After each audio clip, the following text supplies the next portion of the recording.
modérer avec vous et avec Monsieur le Ministre, Monsieur Riyad Zoul, donc cet atelier numéro 3.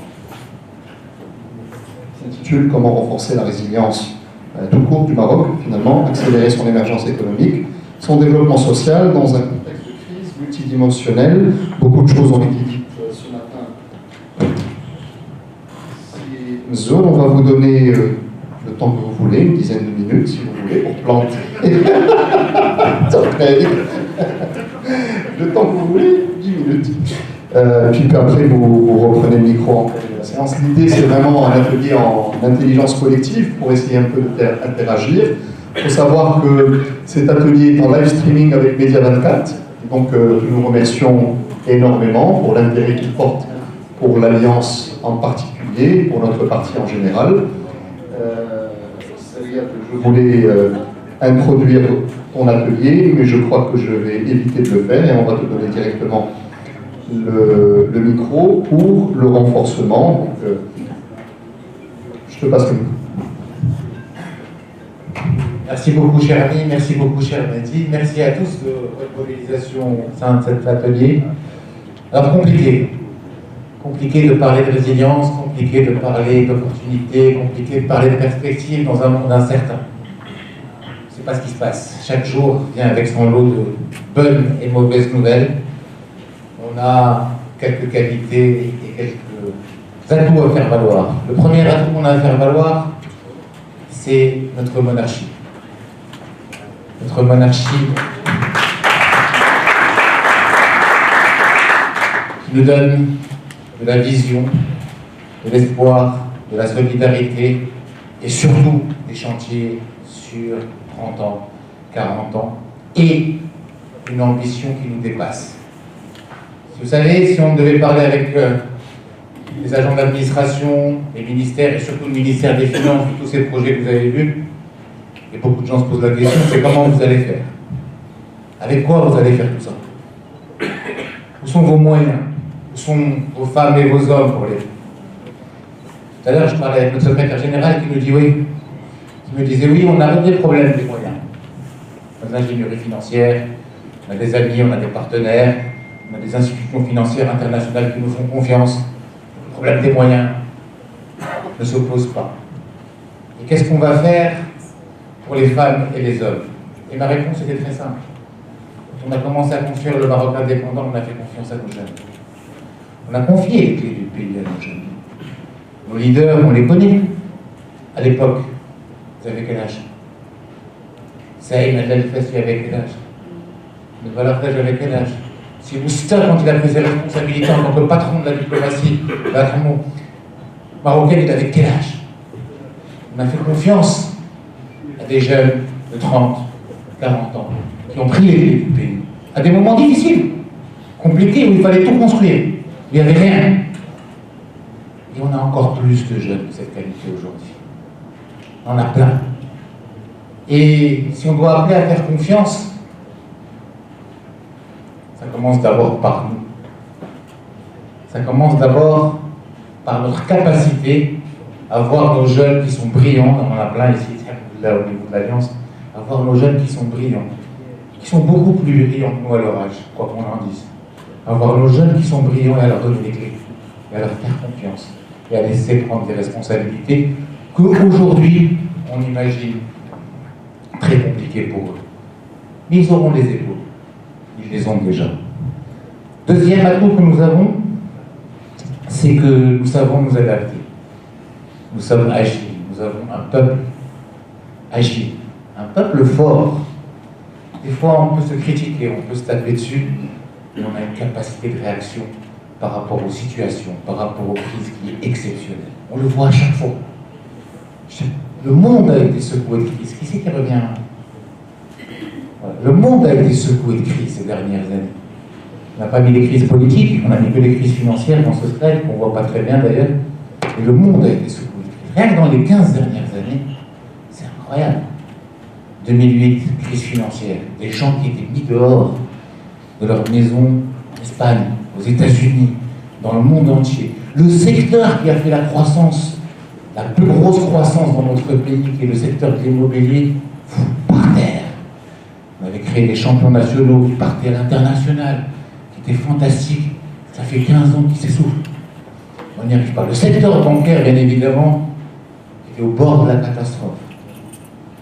Puis on a fini, on a passé avec ça. On n'a pas encore fini d'ailleurs, on est en 2024, c'est pas encore réglé. Il a fallu mettre un booster en 2024 et j'espère qu'il va prendre par rapport au soutien au logement pour redémarrer ce secteur, mais c'est pas encore fini. On a fini ça, on rentre à ce qu'on appelle le printemps arabe. Allez, on change tout. On ramène de nouveaux dirigeants, on fait tomber des régimes dans toute notre région. Alhamdoulilah, on a su répondre, on a su tenir. C'est pour Sa Majesté du 9 mars. Nouvelle constitution. On est reparti avec des gens et en donnant les clés, une partie des clés, plus ou moins, à des gens qui n'avaient pas l'habitude de gérer la chose publique. Et il a fallu faire ça pendant 10 ans. Puis après, on repasse et on rentre dans un conflit économique mondial. De peu ont vu, aujourd'hui on en parle, mais ça fait 15 ans que ça dure, la Chine et les États-Unis. Ça fait 15 ans qu'il y a cette bagarre. Vous vous souvenez de la 5G, la vraie bagarre qui a une dizaine d'années. Attention à la 5G. Ne prenez pas la 5G. Ne faites pas Huawei, d'ailleurs on ne l'a toujours pas prise.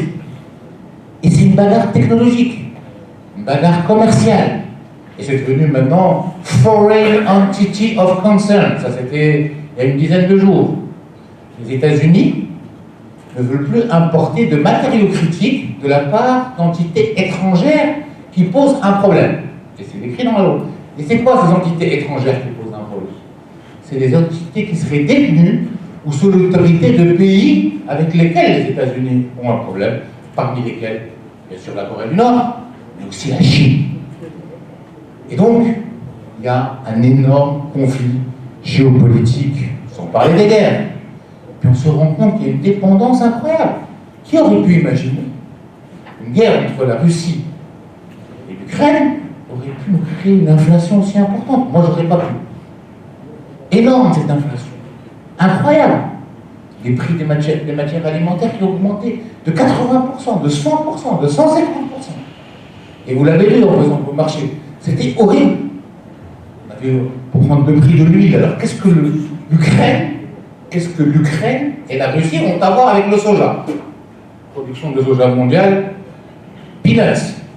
Et pourtant, le prix du soja a été multiplié par 2,5. Et vous imaginez l'impact que ça a sur le pouvoir d'achat des gens dans le monde, et notamment au Maroc. On a aussi une transition, on va dire, durable, qui est extrêmement intéressante et extrêmement importante. Alors beaucoup se sont posés comme question, pourquoi on avait ces stratégies énergétiques, monsieur le ministre? Pourquoi on paye 2 dirhams 20, 2 dirhams 50 le kilowattheure en faisant nos 1? Pourquoi on s'est engagé là-dedans? C'est tout bête. C'est tout bête. On n'a pas de pétrole. On n'en a pas. Et on avait à l'époque 96%, je parle sous ton contrôle, le 97% de nos besoins énergétiques qui étaient importés. Mieux encore, on devait multiplier par 3 notre demande énergétique. Et on avait un pétrole qui avait touché les $140, voire les $150. Alors comment vous allez faire ça? Aujourd'hui, à l'heure où je vous parle, si le pétrole touche $150, on commence à être en difficulté pour payer nos impôts. Aujourd'hui même, malgré tous les développements qui sont. Donc il fallait y aller, quoi qu'il en coûte. Et ce quoi qu'il en coûte nous a permis de faire une cartographie magnifique solaire de notre pays, nous a permis de faire une cartographie éolienne et de montrer au monde entier qu'on est le pays le plus compétitif au monde pour faire des énergies renouvelables. Et aujourd'hui, au jour où je vous parle, avec un hydrogène qui peut sortir à $2, $2,30 ou $2,50 ou même $3, là on peut concurrencer un pétrole qui est entre 60 et 90$, ce qui est pas mal. Le Maroc, avec ses capacités propres, peut concurrencer un pétrole qui est entre 60 et 90$ le baril. Et ça n'a pas de prix. Ça, c'est de l'autonomie. Ça, c'est de la souveraineté. Ça, c'est de la capacité à développer avec de l'air, avec du vent, avec du soleil, avec nos territoires, une autonomie et de garantir notre développement sans avoir besoin de recourir à des apports extérieurs, sans avoir besoin de se demander est-ce qu'on doit signer le chèque de l'énergie, comment on va le faire, qu'est-ce qu'on doit exporter pour importer de l'énergie. C'est une révolution, c'est une transformation. Ça a pris 20 ans, ça a pris 25 ans, ça a coûté cher. Qu'est-ce que c'est 20 milliards de dirhams pour des projets aujourd'hui qui totalisent sur l'énergie renouvelable plus de 100 milliards de dollars d'investissement, qui répondent et qui vont répondre au triplement de nos besoins énergétiques dans les 5 ou 6 années à venir, au triplement de nos besoins énergétiques dans les 5 ou 6 années à venir, sans avoir besoin de ramener ça de l'étranger. Vous imaginez la révolution que c'est? J'entends beaucoup parler, il y a eu beaucoup de dossiers, le rapport du 16 auquel j'ai appartenu, etc., qui dit mais attention, c'était quoi ces dépenses? C'est le meilleur investissement qu'on ait pu faire. Le meilleur, et de loin. Et de loin. J'entends aussi beaucoup de critiques par rapport au programme d'investissement de l'OCDE, 13 milliards de dollars, pour aller dans l'hydrogène vert, l'ammoniac vert. Vous savez qu'on est le premier exportateur mondial de fertilisants à base de phosphate. Ces fertilisants à base de phosphate, c'est 3 éléments. Les phosphates, la potasse et l'ammoniac. 3 éléments. On a du phosphate, 650 ans de réserve mondiale par rapport à la consommation mondiale, 650 années. D'accord? On a un peu de potasse, pas sur les équipes, mais on en a un peu, notamment à Armistice, si je ne me trompe pas. On a un peu de potasse. Mais l'ammoniac, c'est quoi? C'est du gaz naturel à la base. C'est du gaz naturel transformé. On en a un peu, mais pas de quoi fouetter un chat. On en apporte, l'année dernière, plus de 8 milliards de dirhams d'importation annuelle. Juste pour faire nos travaux ici. Sans compter qu'on a des usines de fertilisants un peu partout dans le monde. La consommation de l'OCP, c'est environ 15 à 20 milliards de dirhams, qui est dépendante du prix du gaz naturel à l'international. Un jour c'est haut, un jour c'est élevé, et puis nous on adapte au prix du phosphate en fonction de ça. Et vous imaginez pouvoir produire nos propres ressources, être complètement indépendant et être au centre de la sécurité alimentaire mondiale. Ce fertilisant-là, à base de phosphate, a permis de multiplier la production agricole par 5 dans le monde. Par 5 à 6. Ça veut dire que nous avions des capacités complètes, avec la chaîne de valeur complète, y compris le 3e élément que nous n'avions pas, qui était à base d'hydrocarbures, déclarons ça, pour assurer la sécurité alimentaire mondiale. بقوات ذاتية. On a dit écoutez, j'ai un qui est plus important que quoi que ce soit d'autre. C'est un outil de développement et d'influence extraordinaire que nous sommes en train de mettre en place. Donc cette transition verte, cette transition au niveau des énergies renouvelables, c'est pas seulement une décision européenne qui va nous permettre de faire entrer nos exportations ou pas. C'est un outil de souveraineté et de développement unique. C'est une opportunité unique. Et comme je m'élève contre ceux qui disent que le développement industriel de notre pays n'a pas d'avenir, je m'élève contre ceux qui disent que la transition énergétique, ou la stratégie de transition énergétique et de développement durable de notre pays n'est pas bien faite, ou c'est des dépenses inutiles. C'est la même chose qui a été dite il y a 50 ans, quand on a fait l'autoroute Srela-Kaza. Pourquoi l'autoroute? Pas besoin d'autoroute, on a besoin d'école. Hein? Pourquoi le port Tangemel? On n'a pas besoin du port Tangemel, on a besoin d'école et d'autres. Ben, si on n'avait pas le port de Tangemel, on n'aurait pas 350 milliards de dirhams d'exportation aujourd'hui. C'est aussi bête que ça. Et on ne pourrait pas acheter à manger pour les Marocains. On n'aurait pas de quoi payer le blé, ni payer l'électricité. Pourquoi on fait cette infrastructure? C'est parce qu'on aime les entreprises. Oui, on aime bien les entreprises. C'est pas pour eux qu'on travaille, en tant que politique. travaille pour que nos jeunes aient des opportunités d'emploi, pour qu'ils puissent réaliser leurs rêves. Et aujourd'hui, on n'est pas assez bon. Si tout va bien, quand tout va bien dans l'économie de notre pays, on est capable de créer aujourd'hui 150 000 à 160 000 emplois par an. Quand tout va bien. Quand il y a de la pluie, quand il y a une bonne demande de la part de notre marché, notre partenaire principal, l'Europe, quand tout est normal, on crée 150 000 à 160 000 emplois. La problématique, c'est qu'il y a 470 000 à 500 000 jeunes qui viennent chaque année qui veulent du travail. Qu'est-ce qu'on fait? Qu'est-ce qu'on fait? On a 180 000 personnes qui sont diplômées du supérieur chaque année. Qu'est-ce qu'on leur offre? Quel projet on leur donne? Avec quoi? C'est quoi l'objectif? C'est quoi la perspective qu'on va leur donner? On va leur dire, écoutez, il y a 250 000 places, quand tout va bien, et les autres, faites ce que vous voulez. Allez-vous-en. Débrouillez-vous. Mettez un tapis par terre et vendez ce que vous pouvez vendre, bien nana. C'est ça qu'on peut leur offrir comme perspective. Bon, pour atténuer, sur les 470 000 qui cherchent du travail, parce qu'en général c'est 600 à 650 000 qui arrivent, il y en a 470 000 qui veulent travailler, il y a 120 000 personnes qui sortent du marché du travail. Il reste 350 000. Le travail, c'est sur 200 000 supplémentaires, juste pour accueillir les nouvelles générations. Je ne parle pas du stock.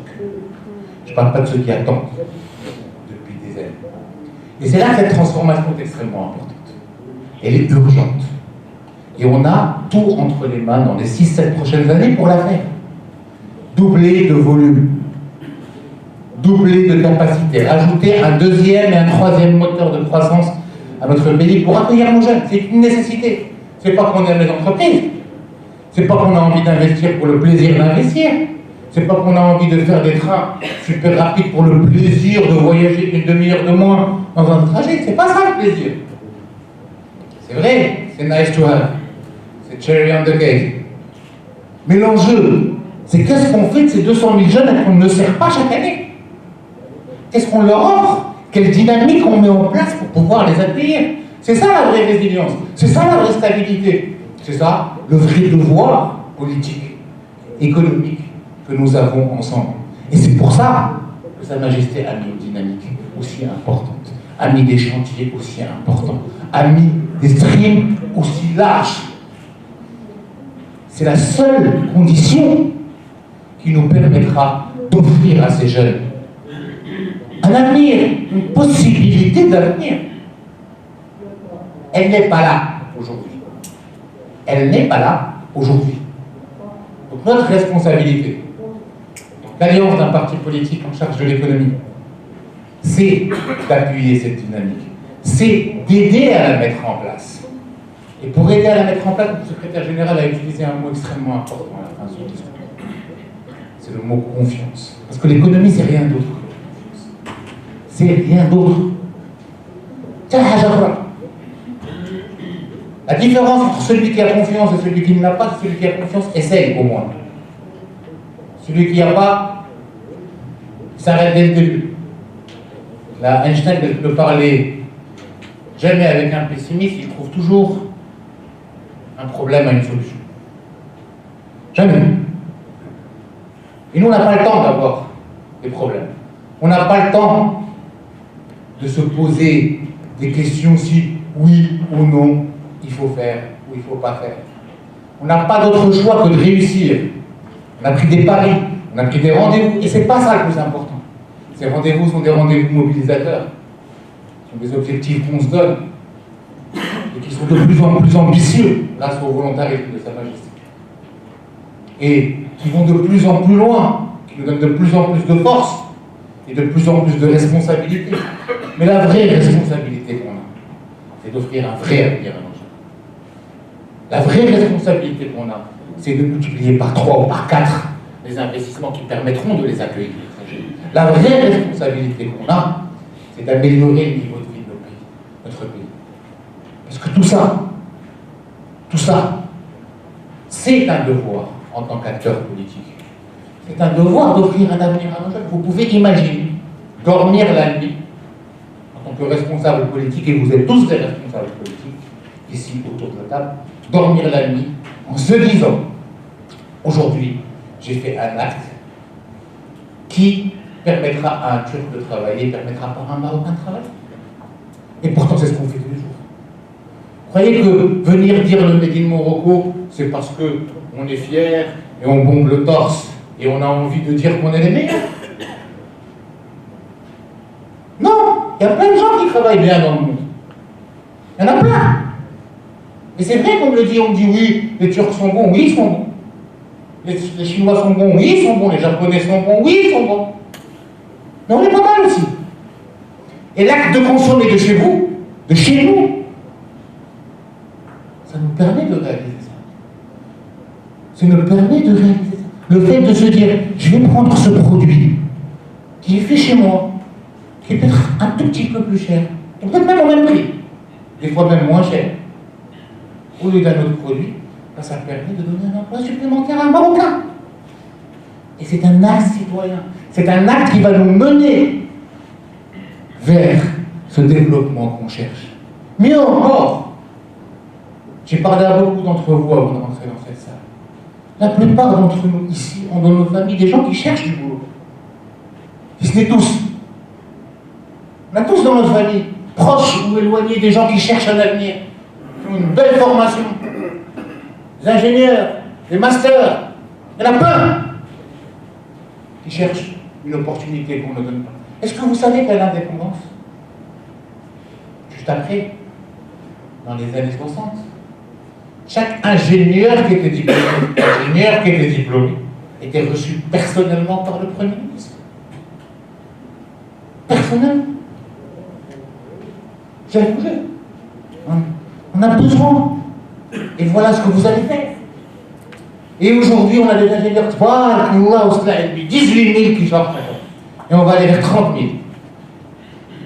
Qui sont de meilleure qualité. Et qui viennent, je sollicite votre haute bienveillance pour bien vouloir m'accorder un stage non rémunéré éventuellement pour pouvoir démarrer ma carrière professionnelle. Mais j'ai un chômage.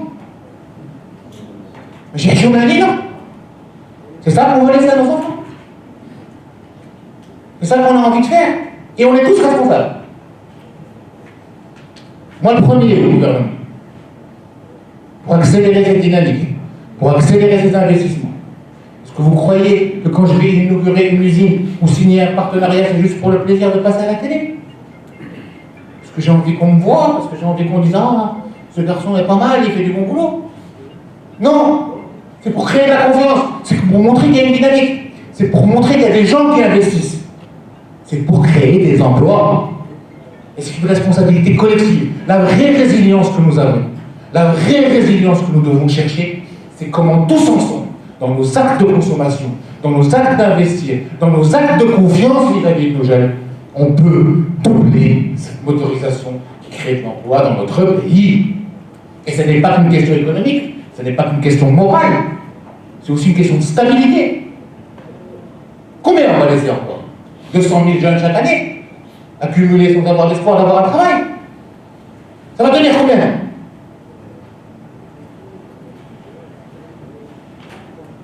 Et nous avons tout pour le faire. Nous avons tout pour le faire. Nous avons une stratégie, une volonté royale claire, des objectifs fixés, des moyens mobilisés, des jeunes formés. Et je vous assure, aujourd'hui, je peux parler avec des statistiques sur un échantillon sérieux, sur un échantillon d'1 million de personnes qui travaillent dans le secteur industriel, un échantillon sérieux. Pas un petit échantillon de 10 000 personnes ou 2 000 personnes.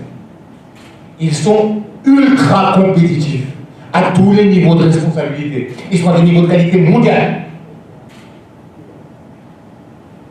Alors j'entends beaucoup, oui, le problème c'est l'éducation, oui, le problème c'est la capacité de nos jeunes, etc. Moi je vous dis, sur le million de personnes qui travaillent dans l'industrie, ils sortent pas tous des meilleures écoles. Hein. Franchement, c'est souvent de la deuxième chance.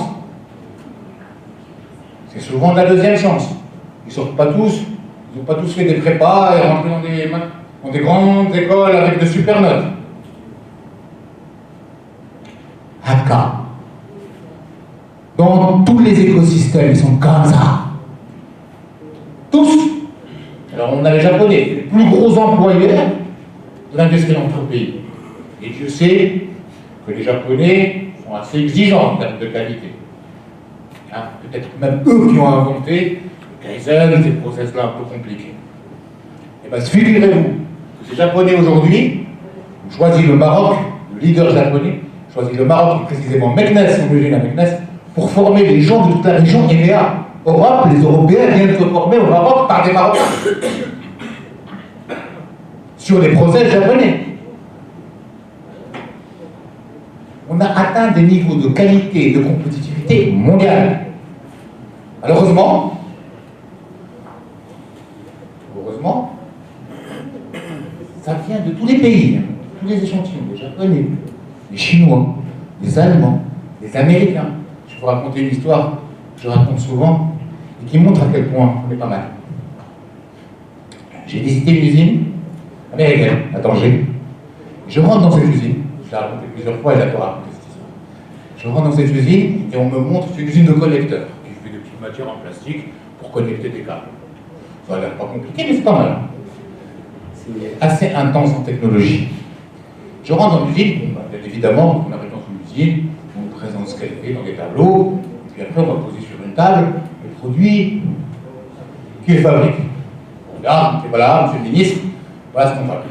On va pas le l'alibum, avec une préfère. Bien évidemment, l'usine est dirigée par un Marocain, c'est une fierté. Puis on passe à la deuxième table. On me dit, monsieur le ministre, ça, non seulement ce sont des produits qu'on fabrique, mais ce sont des produits qu'on a conçus et dessinés ici avec nos propres ingénieurs. Ah, pas mal, ça fait plaisir, ça fait du bien, etc. C'est magnifique. Je passe à la troisième table.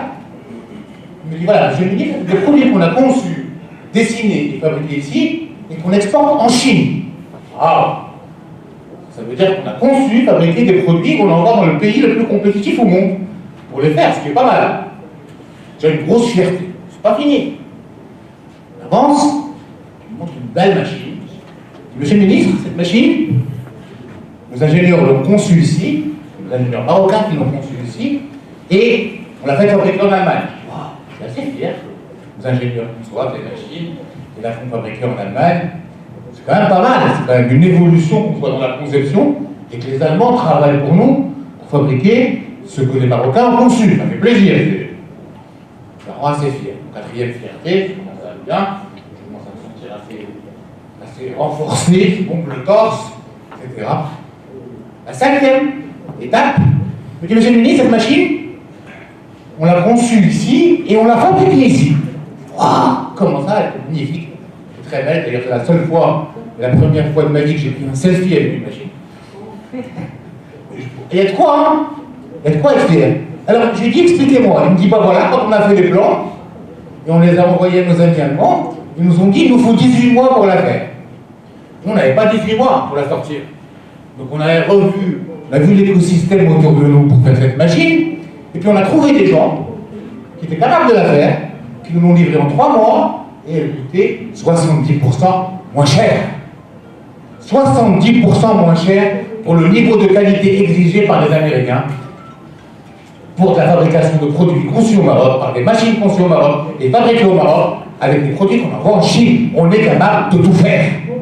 C'est juste une question de confiance et d'opportunité. Et franchement, c'est une belle machine. Elle est magnifique et elle est complexe. Ça pour vous dire que s'il n'y avait pas eu cette obligation de servir le marché,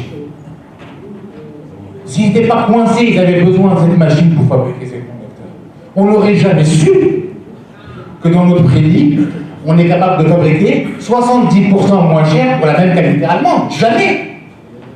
D'ailleurs, si je vous dis on est capable de fabriquer maintenant des machines marocaines qui rivalisent avec les Allemands pour 70% moins cher, je verrai quelques petits sourires. Hein? Un peu mieux il rêve, ce ministre. Il est optimiste, comme d'habitude. Il nous raconte des histoires. Hein? Il a trop confiance. C'est de l'optimisme BA. J'ai même entendu ça. C'est du rêve. On n'est pas là encore. Eh bien, on l'a fait. Et on a fait plein d'autres choses. Fina, القوة. Fina, إبداع. ناقصنا هو الثقة والطموح. Et je compte sur vous pour l'installer.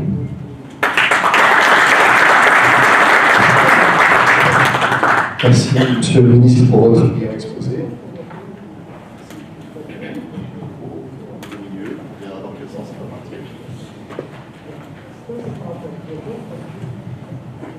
Monsieur le Ministre, on a noté dans votre exposé que le Maroc, pas tout seul, est exposé à un certain nombre de défis et d'effets de changement climatique et autres. On a surtout noté aussi les 5 tendances mondiales que vous n'avez pas cité, vous n'avez pas eu le temps, mais économiques et sociales accélérées par différentes crises. On peut en noter les suivantes, les 5, la réhabilitation du rôle de l'État, changement structurel du comportement des consommateurs, reconfiguration des dynamiques internationales d'offres et de demandes. Troisièmement, accélération de la révolution technologique et digitale, vous l'avez dit, et l'intérêt accru pour les énergies vertes et la décarbonation. On va essayer de faire tourner le micro pour interagir sur le sujet. N'hésitez pas. L'intitulé du thème, donc, c'est comment renforcer notre résilience et accélérer notre émergence économique. Qui se lance en premier? Il y a un micro au milieu et je peux aussi. Allez-y, n'hésitez pas, de ce côté-ci. Essayez de prendre quelques interventions. C'est une zone et puis après on par la suite. Après, ce sera madame. Bonjour.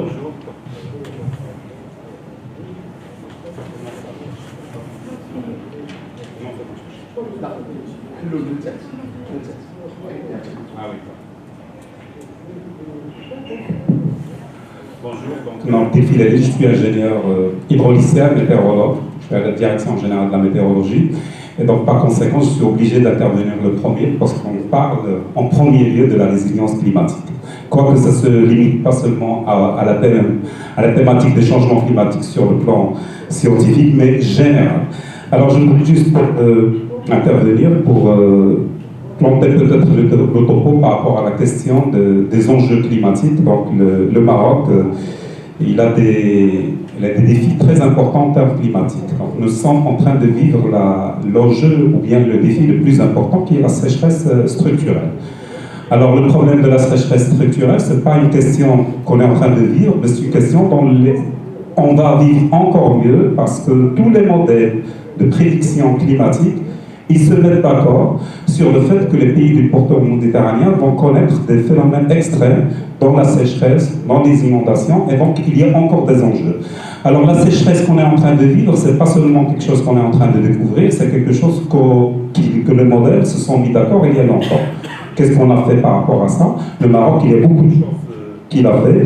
Nous avons un certain nombre d'opportunités qu'il ne faut pas négliger. Nous avons les façades atlantiques. Tout à l'heure, monsieur le secrétaire général, il a parlé de dessalement. Donc ces deux façades atlantiques vont jouer justement le renflouement de cette question de dessalement. Si on n'avait pas de mer, la question de dessalement ne serait pas. Donc c'est très important. Nous avons tous nos bassins versants sont des bassins versants qui sont géographiquement inclus dans le Maroc. On ne se partage pas avec d'autres. Et ça, c'est très important. Alors, rapidement, nous avons quand même une notoriété. Le Maroc, il jouit d'une notoriété internationale qui fait que nous avons un certain nombre de confiance. Et donc, nous pouvons être, si vous voulez, on peut vraiment drainer des idées, des investissements par rapport à cette question de changement climatique. Nous avons malheureusement un certain nombre de faiblesses, pas des choses à améliorer. Nous avons une agriculture qui est très vorace en termes d'eau. Alors, je dois vous dire que j'ai participé à pas mal de réunions sur la question de sécheresse. Il n'y a pas de décideurs de département de l'agriculture, tout simplement parce qu'ils vont être visés, si vous voulez. Nous avons quand même un problème d'adaptation au changement climatique. Alors la question que nous avons, c'est le Maroc, il s'est positionné par rapport à la question du changement climatique. Dans la gouvernance du changement climatique, il y a 3 thématiques. Il y a l'atténuation, il y a l'adaptation et il y a les finances. Le Maroc s'est positionné, s'est bien positionné sur la question d'atténuation avec tous les projets que vous connaissez, que ce soit l'énergie solaire, les énergies renouvelables et tout ça. Mais par contre, l'adaptation, qui est quand même quelque chose de très important, on l'a oublié. Alors je viens un petit peu aux propositions que l'on peut faire. Donc il est question, ça fait quand même depuis la COP 15, en 2009, nous sommes bien positionnés, nous sommes ancrés sur la question de l'atténuation avec tous les projets de Nord, des énergies renouvelables et tout ça. Maintenant, il est question un petit peu de se positionner et de profiter des investissements que l'on peut donner par rapport à l'adaptation. Donc l'adaptation par rapport aux questions d'adaptation en agriculture, par rapport disons, au choix, l'adaptation de l'agriculture par rapport au climat. Et puis, il y a quelque chose de très important, c'est la transmission. Nous avons beaucoup d'expériences, mais ces expériences en termes de changement climatique, ils ne sont pas très transmis. On trouve que chaque département, il a, si vous voulez, sa politique. Il nous faut un organisme qui doit peut-être être transversal et qui doit faire ce rôle de transmission des expériences entre les différents départements. Voilà, merci. Merci beaucoup, cher ami, pour ton intervention. On a l'intervention de ce côté-ci. N'hésitez pas, bien sûr, l'Alliance Cowork Tirahia, comme vous avez terminé à la fin, votre intervention, et puis s'il y a des propositions à faire. Merci. السلام عليكم. أنا سأتكلم باللغة العربية، اللغة ديالي كنبغيها. سيد الوزير، شكرا على النوع ديال المحاضرة اللي عطيتينا، اللي هي جد كتعطينا واحد شوية ديال نو أنا عارف علاش غنهضر بالعربية. هاد الكونفيرونس ديالنا واخا كندير شويه دو ميدي راه كندير شويه فرونسي شويه العربي، راه بزاف باش غنحيدو الفرونسي نفهمنا.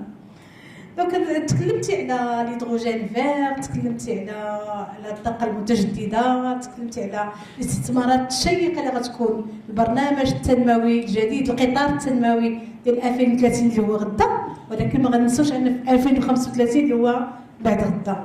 دونك هاد الاستثمارات شيقه باش نهضروا عليها، باش نهضروا على البناء الاسمنتي ومصانع وهذا الشيء كلشي جميل جدا، لكن لازم نزيدوا معها الاستثمار البشري. دابور المنظومه التعليميه خصها تبدل السيد الوزير، لان علاش ما عندناش واحد التوجيه ديال الشباب، وما نساوش ربما انه ما عندناش باش ندربوا الشمس بالغربال. اون فامي سور 4 عندهم او موان، عندهم على الاقل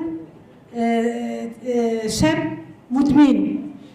حنا عرفنا ان الكونترانت اللي عندنا الشباب ديالنا خصنا نعتقوهم، سينو غنقول لكم من ترافيغ هاد لاتولي الشباب ديالنا ما عتقناهمش دابا غادي نودعوهم في 2035 ربما اون با ما غاديش يكونوا.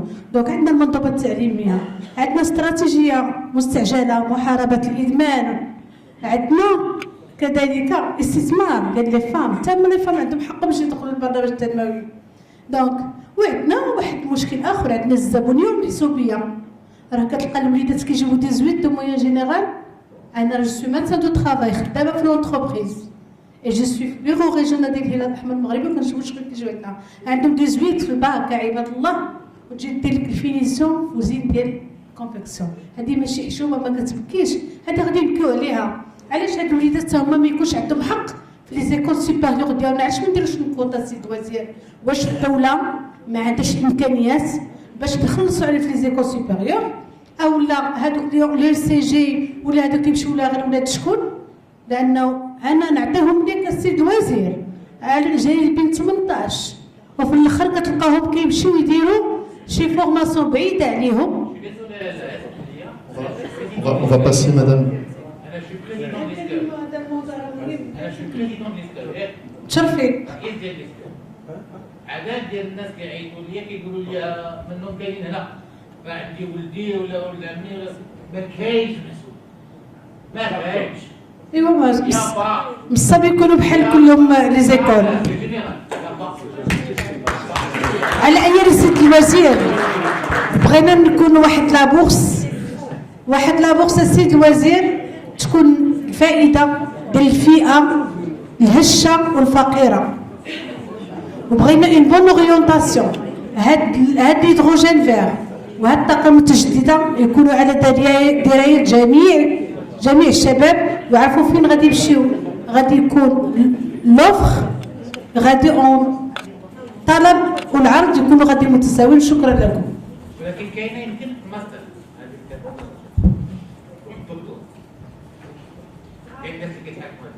Peut-être qu'il y a 1 ou 2%, 3%, mais il ne faut pas.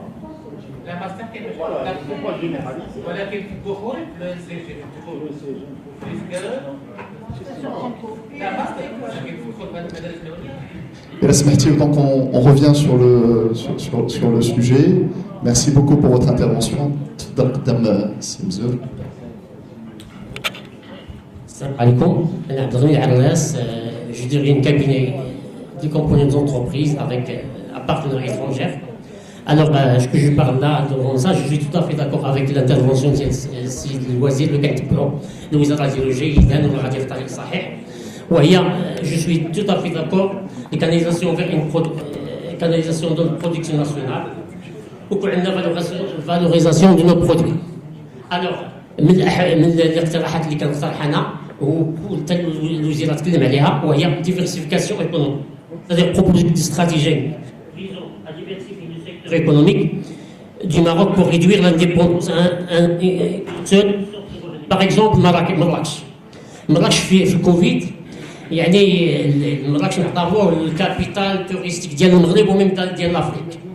ولكن المشكل نهار جا الكوفيد لمراكش لقينا قدام واحد الازمه اللي هي خانقه. وانا كان جو كومباني زونتربريز كنا في حاله سيئه جدا لان 80% ديال الاقتصاد ديال مراكش كيعتمد على السياحه. يعني في وقت السياحه كل شيء يوقف، لا الناس اللي كيعملوا السياحه ولا الارتي، كل شيء وقف. لهذا كنطلبوا من الوزاره كذلك باش تكون ان ديفيرسيفيكاسيون. مثلا مراكش مع المشكل كاين مشكل ديال الماء دابا، مشكل حتى الفلاحه اللي كانت عندهم الماء ما كاينش.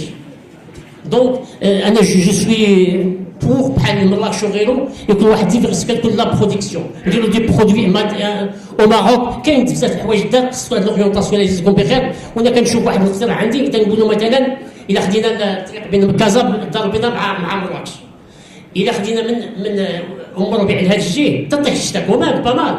ولكن المنطقه من صفور وحامله حتى لمراكش والو.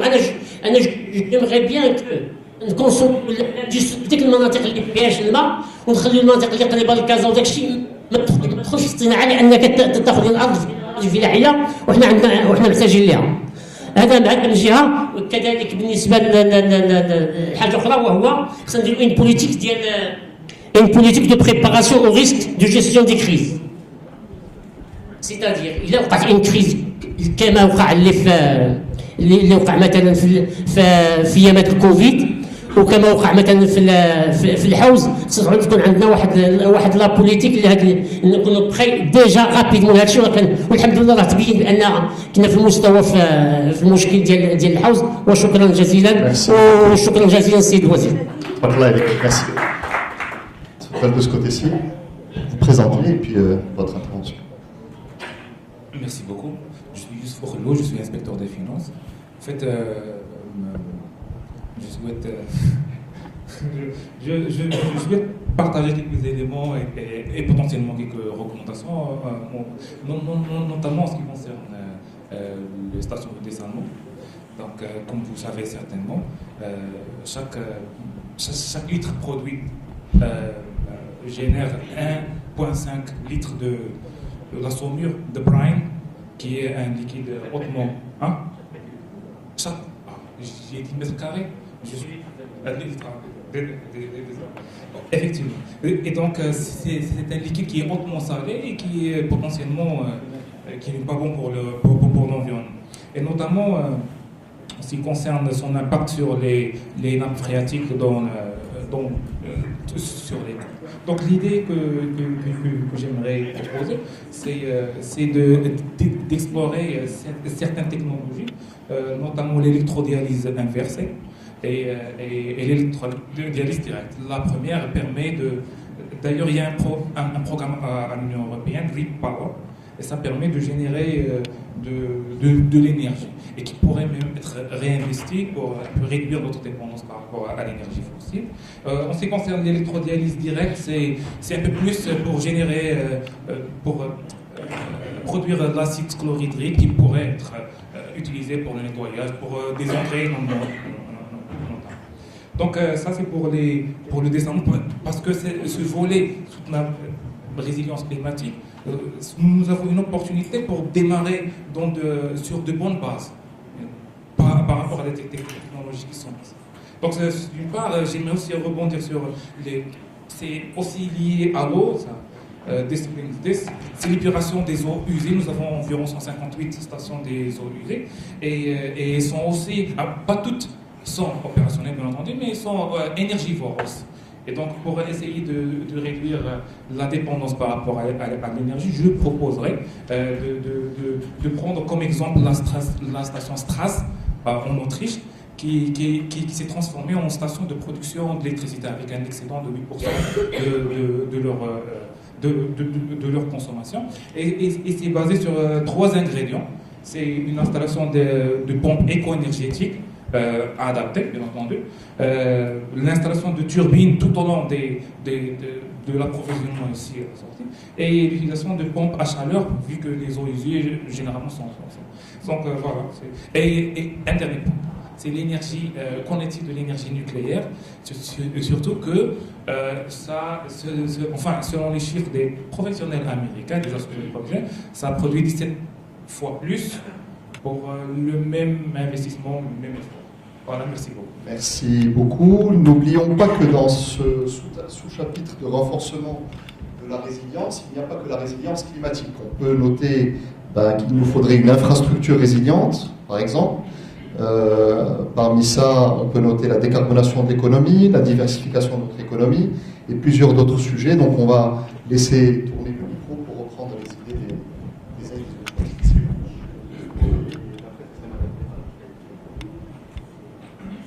Merci. Tsuli, je suis membre de l'Alliance Israël et de la région de Castat. Permettez-moi juste de préciser 2 points. C'est-à-dire notre objectif, c'est de contribuer à améliorer notre produit intérieur, qui est pour nous très important. Et le rôle des PME, la petite et moyenne entreprise, est très important. Aujourd'hui, il y a un frein de développement pour cette petite et moyenne entreprise. Parmi les freins, je ne citerai que le financement. Il y a le secteur bancaire ne joue pas du tout son rôle, malgré les lois qui existent. Ce secteur de la PME souffre énormément. Et vous savez qu'il représente pratiquement 80% de notre tissu économique, si ce n'est pas plus. Donc il va falloir créer, ma proposition, c'est de voir un petit peu comment appliquer les lois qui existent déjà sur le plan bancaire pour faciliter le financement à la PME et PMI pour pouvoir contribuer au développement de notre économie. Le deuxième point, c'est n'oubliez pas l'agro-industrie. Elle est très très importante. Nous produisons beaucoup d'agriculture, mais notre agro-industrie est très très faible. Nous exportons des produits en brut, tels que la tomate et autre chose, et nous importons les produits de la Turquie, d'un certain nombre de pays que nous payons très très très cher. Et il faut quand même préciser que nous exportons aussi de l'eau, qui est rare. Nous exportons aussi de l'eau et on importe des produits quand même dont la valeur ajoutée est très importante. Le troisième point qui est très important, et c'est un exemple concret, nous avons un problème de chômage énorme, tout le monde le sait, et surtout les jeunes, 30%. Aujourd'hui, le secteur bancaire ne joue pas son rôle, et j'ai un exemple concret. Nous avons une zone industrielle qu'on voulait lancer à Ahl-Orlan pour le secteur du textile. On voulait lancer, on avait fait un business plan pour d'abord notre produit intérieur brut, pour résorber le chômage, etc., etc. Et nous avons une contrainte de financement. Le secteur bancaire ne joue pas le jeu et le projet est en veilleuse à cause de ce problème de financement. Et il n'est pas posé uniquement à nous, il est posé dans l'ensemble du secteur économique et de l'industrie. Et merci.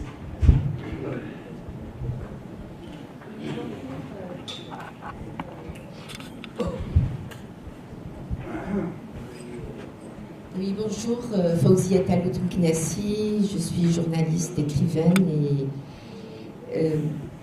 et je sais qu'aujourd'hui, quand on est là, on est en train de parler industrie, investissement, gros chantier, énergie renouvelable, même à la limite de la technologie avec ce qu'a présenté notre collègue. Moi, je voudrais saisir la présence de Monsieur le Ministre pour parler d'une question.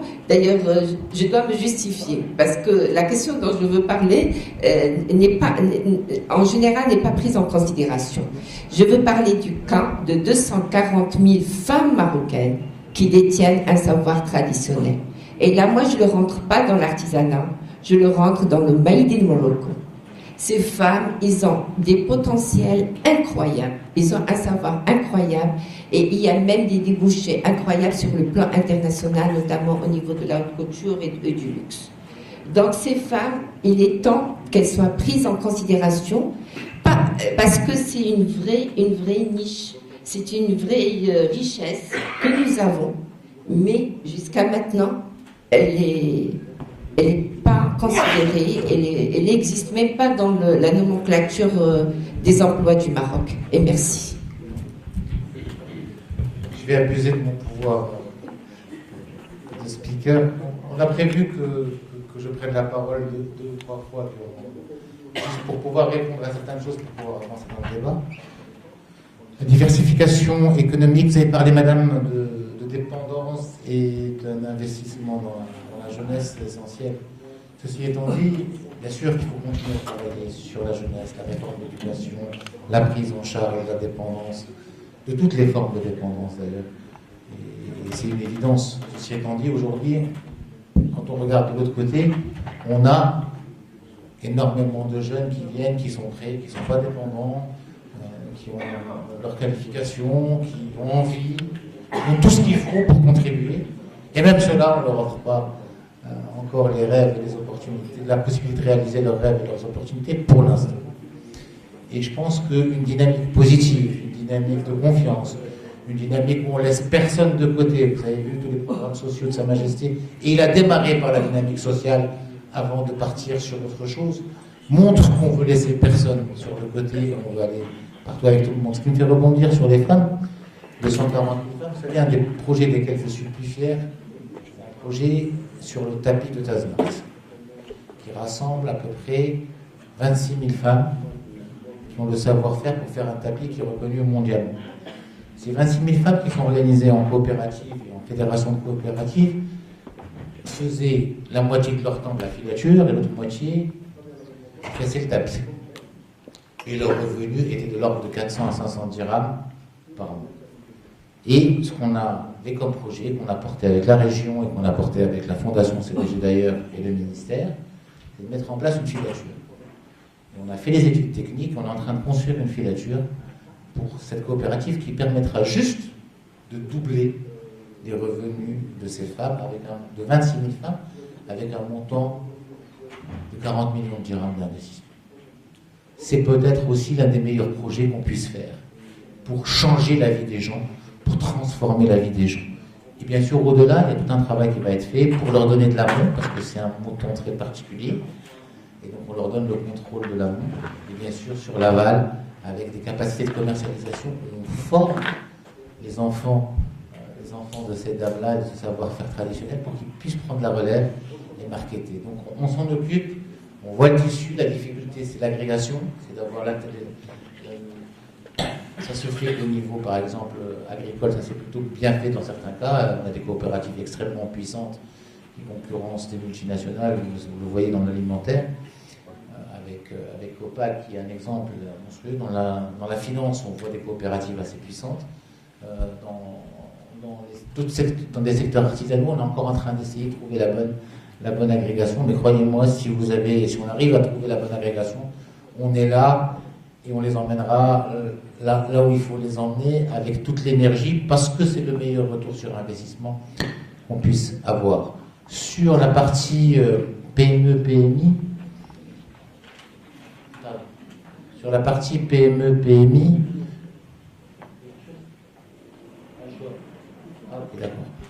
sur la partie PME, PMI, c'est vrai que c'est essentiel. C'est vrai que c'est la plus grande partie du tissu. Mais aujourd'hui, c'est très simple. Une PME, PMI a besoin de clients d'abord, au-delà de financement. Elle a besoin de clients. Et c'est tout l'enjeu de ces grands chantiers. C'est comment relier ces PME et ces PMI à une clientèle. Et donc ça, c'est une dynamique qui tire les PME, PMI. Elles ne sont pas oubliées. C'est même pour elles que c'est fait, parce qu'elles vont générer, même si c'est 97% des entreprises, elles génèrent 55 ou 60% de l'emploi. Bien sûr qu'on a besoin de tirer. Et elles ont besoin d'argent. Et pas seulement de l'argent des banques, c'est le dernier à avoir. Elles ont besoin que les clients les payent. Et les payent à temps. C'est pour ça qu'on a mis, on a remis une nouvelle loi sur les délais de paiement avec une pénalité vis-à-vis des impôts. Et c'est eux qui vont suivre. Et je vois qu'il commence à y avoir de très bons résultats dans les 3 ou 4 premiers mois d'application. Ça commence à être très sensible et ça remet de l'argent dans la caisse de ces PME, PMI. Et une fois qu'ils auront rentré l'argent, le fruit de leur travail, ils auront des dossiers beaucoup plus solides et beaucoup plus bancables et les banques vont suivre. J'ai absolument confiance là-dedans. Et bien évidemment, il y a des mécanismes de soutien à l'investissement, il y a des mécanismes de soutien au crédit. C'est vrai que cette année 2023 a été difficile. Début 2024 sera difficile. Parce que quand on a décidé en 2020 de sauver les entreprises, on n'a pas beaucoup regardé la situation. Donc il y avait des entreprises qui devaient mourir en 2020, des entreprises qui devaient mourir en 2021, des entreprises qui devaient mourir en 2022. On a fait de l'oxygène, on a fait relance, un peu généreusement pour ne pas perturber, parce qu'on n'avait pas le temps de faire les études qu'il fallait faire et les évaluations qu'il fallait faire. Et maintenant qu'on relève un petit peu tout ça, et tout ça disparaît, la casse qu'on devait avoir, la vraie casse naturelle qu'on devait avoir en 2020, 2021, 2022, on est en train de l'avoir maintenant et on va l'avoir. C'est tout à fait normal dans la vie des entreprises. Merci beaucoup. On va laisser filer le micro rapidement, comme ça on peut donner. D'accord. Très rapidement, j'ai une question rapide. Nous sommes très fiers de la dynamique des investissements au Maroc, aussi bien sur le plan public que privé. J'ai une question très rapide. Chaque année, nous avons un budget colossal pour l'investissement public, 335 milliards de dirhams, si ma mémoire est bonne, pour cette année 2024, budgétisé au titre de la loi de finances. C'est un niveau très important. On parle de quelque chose comme 30% du PIB. C'est l'un des taux les plus élevés au monde. Et ça, c'est important de le souligner. Par contre, j'ai une question. C'est pourquoi on n'arrive pas encore à transformer ça en de la croissance? Parce qu'on a 30% du PIB en termes d'investissement, mais sur le plan de la croissance, on est à quelque chose comme de 3%. Et ça, malheureusement, on dépend encore du secteur agricole. Ça a été souligné tout à l'heure. Comment on peut transformer tout cela en de la croissance? Et il ne faut pas qu'on oublie les enjeux du NMD, du nouveau modèle de développement, qui table sur un niveau de croissance de 6,5% pour les 15 prochaines années. Ça, il ne faut pas qu'on l'oublie. C'est tout ce que j'ai à dire. Il y a un collègue. Oui. Bonjour, Anas Bimamoun. Je voudrais réagir sur 2-3 points. Déjà, par rapport à ce que vous avez dit tout à l'heure, Monsieur le ministre, par rapport à la fabrication de machines. Je connais même des entreprises qui fabriquent des machines. Il y en a même qui a exporté en Europe, la fabrication de machines. Donc, c'est pour dire que c'est un créneau à prendre, parce que c'est très difficile certainement de concurrencer la Chine ou même la Turquie sur des fabrications de grandes séries, mais fabrication de machines, je pense qu'il y a quelque chose à faire. Deuxième point, nous avons beaucoup parlé aujourd'hui de la confiance. Effectivement, je pense que l'État doit aussi donner l'exemple. Nous devons aider les entreprises, les petites et PME à grandir. Nous avons déjà un exemple qu'on aimerait bien voir se reproduire, c'est par exemple dans le cadre du programme PERC, l'électrification rurale. Il y a beaucoup d'entreprises qui ont émergé et qui aujourd'hui ils sont prêts, qui travaillent en Afrique entre autres. Ils ont une grande réputation.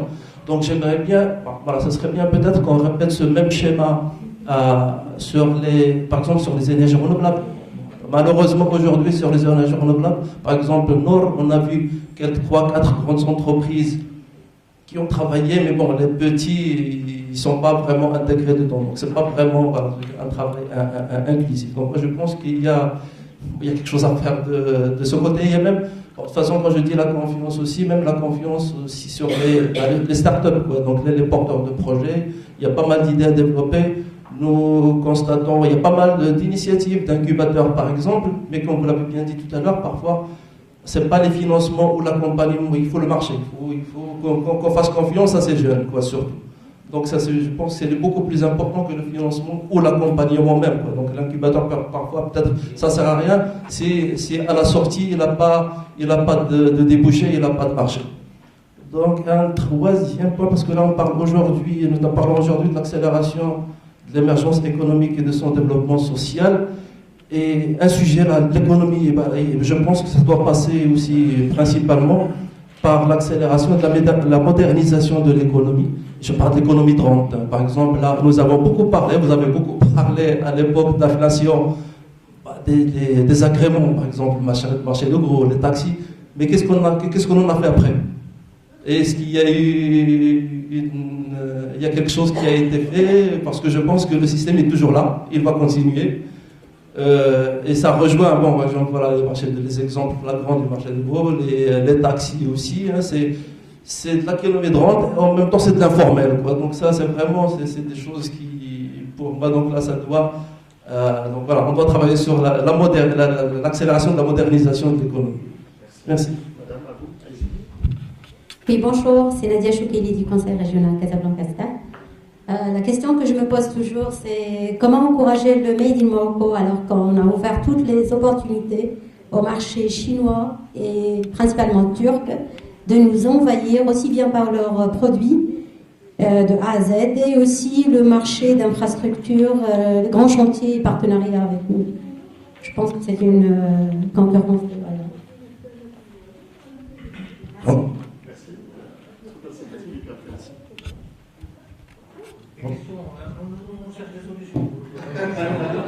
Bonjour tout le monde.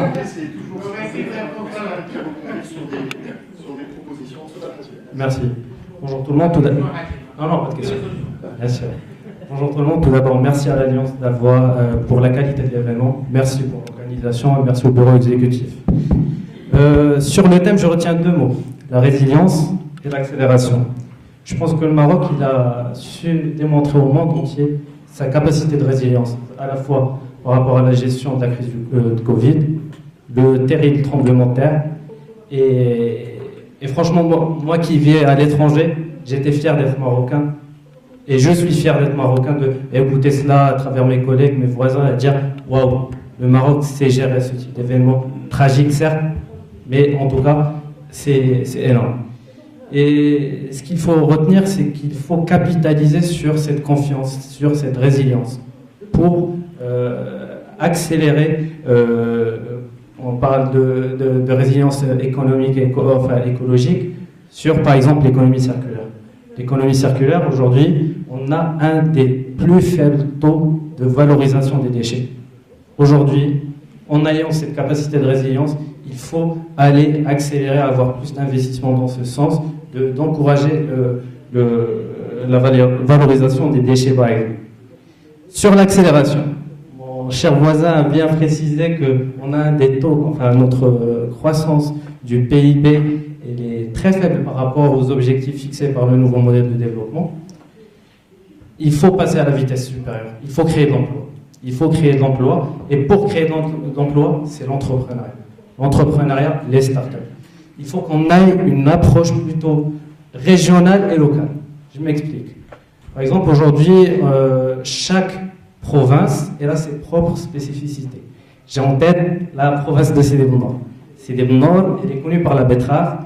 La seule et, on va dire, l'unique entreprise, c'est la Cosium. Pourquoi on réfléchit à une sorte d'écosystème qui, en ayant des partenariats publics-privés, en incluant la Cosumar et les entreprises qui existent dans le secteur, pour encourager l'incubation des startups dans ces provinces, autour de thématiques locales. Il faut avoir cet équilibre à la fois local et national pour créer une sorte de route de la soie marocaine. Chaque province, chaque région a sa propre richesse. Nous avons de la richesse où il faut avoir cette vision d'équilibre pour développer le Maroc, tout simplement.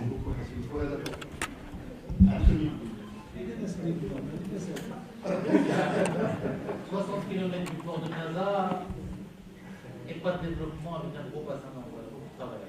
Vraie opportunité. Cher ami. Merci. Donc, bonjour, Mounir Alani, entrepreneur. Donc, je voudrais juste aller directement au but. Donc, on a parlé de mesures. Moi, je vais en citer 3 pour être bref. Je vais être très concret, je vais être très bref. Je vais en citer que les titres parce qu'elles s'expliquent d'elles-mêmes. Première mesure moi, que je propose, c'est bien sûr d'optimiser les incitations fiscales existantes au niveau des entreprises. Et surtout, moi, je préciserai que les incitations fiscales régionales, parce qu'on a parlé de clusters régionaux, on a parlé de pas mal d'initiatives au niveau régional, il faut que ce même effort soit fait au niveau fiscal. Donc, je vous laisse après détailler avec votre expertise. La deuxième mesure, moi, c'est le soutien aux sociétés familiales. Et Dieu sait qu'on en a beaucoup au Maroc.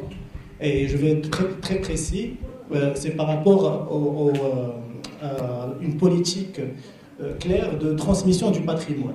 Est-ce que pour vous c'est quelque chose qui est clair ou pas? En tout cas, de ce que j'entends moi, parce que j'ai affaire à beaucoup d'entreprises industrielles, c'est quelque chose qui mérite d'être un peu clarifié et surtout bien maîtrisé. Et il y a des sociétés marocaines, heureusement, qui sont championnes dans ce domaine et peut-être qu'il faut capitaliser là-dessus. Troisième mesure, c'est la mise en place d'un PMO, Project Management Office, industriel. Ça veut dire, c'est un project, ça se définit soi-même, c'est PMO, donc c'est une centrale où on gère, on capitalise l'expérience industrielle au niveau régional, sectoriel et autres, et on optimise tous ces efforts. Donc voilà, donc Monsieur le Ministre, et on avance par rapport à ces... Merci beaucoup. Je vais demander, Fouad, tu prends le micro, est-ce que tu peux te lever? Et à partir de toi, Blarabia jusqu'à 14h. Ah bon? Fouad Zaidi, membre de la Ligue. Alors, je reviens sur un point, puisque notre sujet d'aujourd'hui est de la résilience. Il y a un élément très important dans cette résilience aussi que nous avons vécu au Maroc.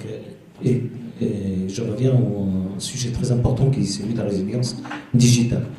Il faut dire que toujours ce parallélisme qui existe entre l'énergie et l'information a été toujours un moteur de développement, et pour effectivement assurer la pérennité de la résilience, il faut qu'on arrive à appréhender ce parallélisme d'une manière continue. Je vous donne l'exemple depuis la nuit des temps, quand l'humanité a su appréhender le feu et l'écriture, elle a fait un bond avec l'imprimerie et le moteur à vapeur. On a fait encore un bond important dans le développement humain. Et maintenant, notamment dans ce siècle que nous vivons, nous avons le digital et les énergies renouvelables qui vont également apporter ce bond de la transformation globale de l'évolution humaine et derrière, bien sûr, l'économie de l'industrie. Donc, à travers ces deux éléments, je pense que notre pays a travaillé sur la partie digitale. On a fait des bons. Et je donne l'exemple, par exemple, pendant la période du Covid, comment, avec la mise en place d'un ensemble, donc à travers quelques institutions, que ce soit les institutions bancaires, les institutions du gouvernement, on a mis en place le tiers de confiance. Donc, on a tout géré d'une manière numérique à travers la signature électronique, à travers les certificats électroniques. C'était quelque chose de très important. Et on a apporté vraiment une résilience digitale. Maintenant, il faut absolument qu'on passe à un niveau supérieur. On a créé les data centers. Malheureusement, pour l'instant, ces data centers ne sont pas connectés. Et le vrai défi de demain, c'est la capacité de calcul.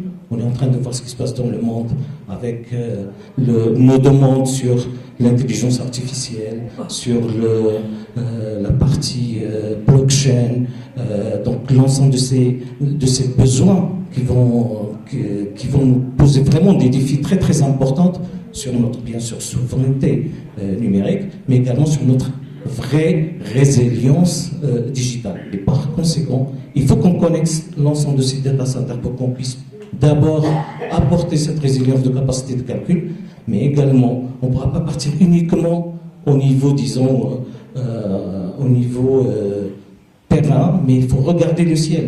On a vu ce qui se passe maintenant avec Starlink et ainsi de suite. On ne peut pas, une économie comme l'économie du Maroc, il ne pourra pas s'affranchir d'un satellite qui lui appartient. Et puis là, quand j'ai dit un satellite, c'est une constellation. Un satellite stationnaire télécom est une condition sine qua non maintenant pour qu'on puisse avancer et puis garder notre résilience au moins digitale. Merci.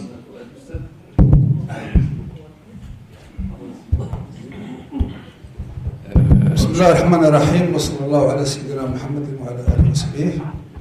مصطفى بالعوني متخصص في العلوم الاجتماعيه والانسانيه تاريخ الابراهيم والمعاصر. استمعنا جيدا فعلا للعرض الشامل المانع الذي تلاه علينا اخونا الزول، واستمعنا كذلك هذا الصباح لعرض شامل ومانع للأمين العام لحزب الاستقلال الأستاذ نزار بركة. استمعنا لكلمات عظيمة جدا هذا الصباح. يقول الله تبارك وتعالى في كتابه العزيز: وجعلنا من الماء كل شيء حي. ويقول كذلك الله تبارك وتعالى في كتابه: فأرسلنا الرياح لواقح فأنزلنا من السماء فأسقيناكموه وما أنتم به بخزانين. سورة الحجر. ويقول كذلك الرسول صلى الله عليه وسلم في كتاب في أحد تنذيراته الرسول: الناس شركاء في ثلاثة: في الماء وفي الكلى وفي النار.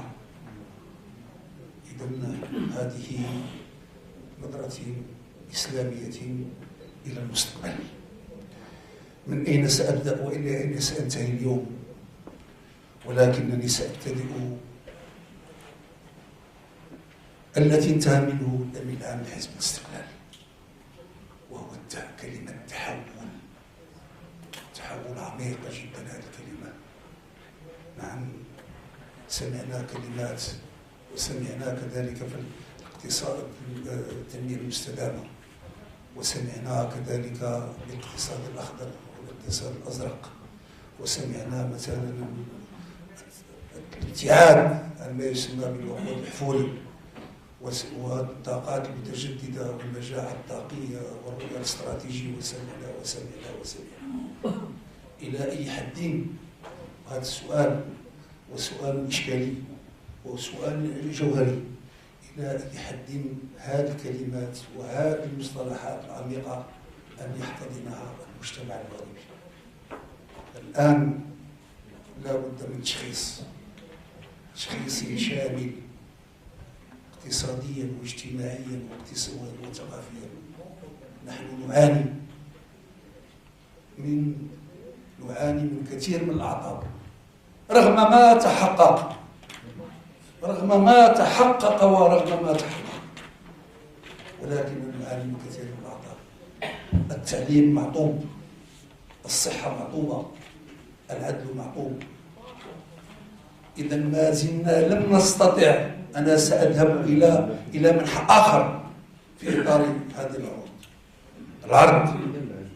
عنوان هذه الورشة: لتعزيز مناعة المغرب وتسريع نهضته الاقتصادية والتنمية الاجتماعية. مناعة المغرب، لتعزيز هذه المناعة المغرب. كيف سنعزز مناعة المغرب؟ اقتصاديا، اجتماعيا، ثقافيا، صناعيا، تجاريا إلى آخره. كيف نستطيع أن نصنع الإنسان المغربي الذي سوف يحتضن وهو الذي سيطبق هذه الاستراتيجيات وهذه الرؤى؟ نحن بنينا الاقتصاد، بنينا القروض، بنينا الموانئ، بين المساحات الظلم، المساحات الصناعية بنينا، ولكن لم نبني الإنسان. بواسطة ماذا سنبني؟ 700,000 جمعية ديال المجتمع المدني. مازال هناك رشوة، مازال هناك الفساد، مازال هنالك المال العام ومازال ومازال ومازال ومازال. على أي استراتيجية، على أي رؤية، على أي سوف يتكئ على هذا الإنسان الذي سوف يقبض الرؤية في 2000 في رؤية 2030 أو رؤية 2050. نحن رغم أن المغرب والمملكة المغربية والمغرب صادق على جميع العهود الدولية، العهد الخاص، الحقوق المدنية والسياسية في 66 صادق على المغرب، العهود الاقتصادية، العهد الاقتصادي، العهد الخاص للشؤون الاقتصادية والاجتماعية والثقافية والبيئية صادق على المغرب، صادق على المغرب على جميع، تماهى مع المنظومة الكونية الدولية، ولكن ما زلنا نعاني من ما يسمى بالمشاكل التقليدية. ما عندناش كثير من الناس، ما عندناش الماء وما عندناش الكهرباء وشبكة الماء والكهرباء والصرف الصحي في في 60% ولا 70% في العالم القروي يعانون. إذا أي رؤية؟ إذا لم أكن نفعي براغماتي لكي نؤهل، الآن نتحدث عن التعليم ونتحدث عن 24% من المتوسط الأمية ما زالت أبجدية الآن. كيفاش نقدروا هذه الأبجدية؟ ما يمكنش دير استراتيجيات ورؤى وانت عندك الناس لا يقرؤون ولا يكتبون. والآن الحزمة ديال التكنولوجيا، ديال التسريع ديال التكنولوجيا، ديال الأكله السريعة وديال ما يسمى بالكشوفات الرقمية كذا مشات بعيد، وحنا مازال الأمية، مازال من 56 حنا نحارب ونحارب، مازلنا عندنا 24%، مازلنا لا 24% من المتوسط العام، لا بدراسة دقيقة 24% نعاني من المتوسط العام. نعم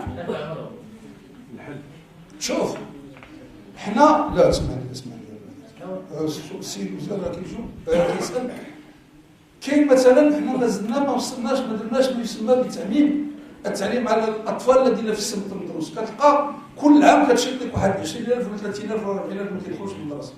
لا شوف 20% شحال هذه 20,000 على 600,000 لا ماشي لا 15 16 30 60 70 هادو كلهم مازال كلهم 90% منهم كيفوقوا 50,000. حتى الاطفال الصغار، حتى الاطفال الصغار مازال ما دخلوش للمدرسه. بعض الاطفال الصغار كتلقى لنا عندنا حنا 80% 85% ديال تعميم اجباري التعليم. اذا عندنا 24% ولا 25% مازال نعاني الى اخره. اذا هذا اشكاليه. امتى غناخذوا على هذه؟ امتى غنحتفلوا على اخر واحد غادي امي في 10 سنوات 6 سنوات الى اخره. اذا لابد من تحويل. هذا التحويل اللي كيقول الامين العام لحزب الاستقلال، هذا التحول راه خاص يخرج من خانه الف الى خانه ما، خاصك تعاود كلشي تهدم هادشي، خاصك تعاودو كامل طرازي كامل تعاود من جديد باش تبني واحد الانسان فعلا باش تهيئوا لهذا الرؤى، تهيئوا لهذا المستقبل، هذه النظره الاستشرافيه. وشكرا. Tiani, puis on donne la parole à... Tu as le micro. Alors, juste à signaler qu'on nous demande de clôturer à 14h pour passer au déjeuner, donc on prend les deux dernières. كلمة الزور ونحاولوا نبقاو واخا. يلا تفضل.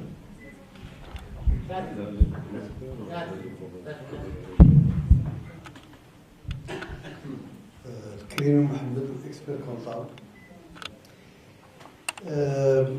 أنا غنمشي من الواقع المغربي، الشباب المغربي مستعد لكل شيء.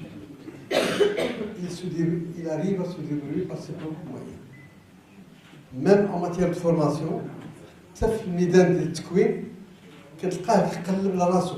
يعني أنا بالنسبة لي الآن هاد الجينيراسيون اللي كاينين دابا هي سو يعني دي جينيراسيون متحركه ما وقفاش بحال اللي كيجيب لنا الله ولا شي حاجه، لا ما وقفاش. سي اون جينيراسيون سون دي جينيراسيون تري اكتيف. Il faut tout simplement les aider, les encadrer, etc. Donc le Maroc la stratégie du Maroc 2024-2030, c'est une stratégie très promoteuse. Et je remercie Monsieur le ministre et Monsieur le Président, Monsieur le Secrétaire général du parti, et le ministre, pour l'excellence de leur intervention. Seulement, il lui faudra les moyens humains nécessaires. Une stratégie, bien sûr, il y a le financement, il y a, mais surtout, il faut l'homme. Et je vais donner un certain nombre de têtes de chapitre. Le 1, comme l'a si bien, c'est-à-dire expliqué Monsieur le ministre et le secrétaire général, il faut d'abord rétablir la confiance et surtout le sérieux. Il y a un vrai problème actuellement au Maroc, c'est le manque du sérieux. C'est très important. 2, il faut développer le service de l'orientation dans les différents niveaux d'établissements scolaires et universitaires et aussi au niveau de l'ANAPEC. Quand quelqu'un vient pour demander l'emploi, on peut très bien l'orienter vers une formation donnée. Et il faut un orientateur. 3, banaliser la formation pour toute personne et tout âge. Il faut que, les moyens c'est sûr, mais il faut que les centres de formation soient ouverts à tout le monde. Abstraction faite des âges et des personnes. Pas uniquement les deux. Encourager et encadrer, et surtout encadrer, parce que l'encouragement, on a essayé, mais ça n'a pas abouti. Il faut encourager et encadrer, et surtout encadrer la petite entreprise pour les lauréats de la formation professionnelle. Ça a été mis en place, mais ça n'a pas totalement réussi parce qu'il n'y avait pas eu de véritable encadrement. L'accès au financement, il faut aussi l'encadrer. Il faut que la banque joue son rôle. Il faut que la banque, et le dernier tête de chapitre, Monsieur le ministre, il faut encourager et encadrer la franchise marocaine parce qu'elle peut apporter beaucoup d'argent. La franchise marocaine, aujourd'hui, elle n'est pas encadrée. Les gens se disent, il y a beaucoup de produits marocains qui ne sont pas encadrés et qui risquent d'être pris par des étrangers. Ils peuvent très bien. Le tagine, par exemple, on peut très bien être franchisé. Il n'y a pas de sandwich marocain, il peut très bien être franchisé. Il y a beaucoup de produits qui peuvent très bien être franchisés. Et pour les franchiser, il faut un investissement, il faut. Je vous remercie, Monsieur le ministre. السلام عليكم.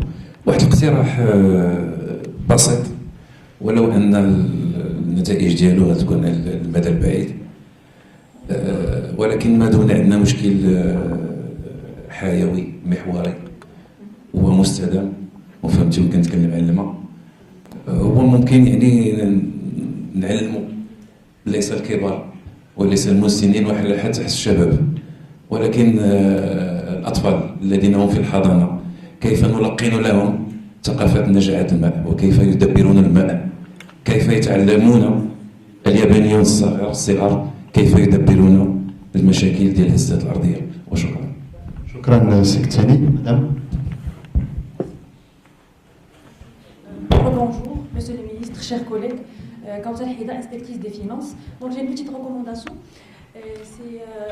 Comme vous le savez tous, je ne vous apporte rien, que plus de 90% du tissu marocain, c'est des TPME, c'est un chiffre de l'OMT-PME, un chiffre de 2021.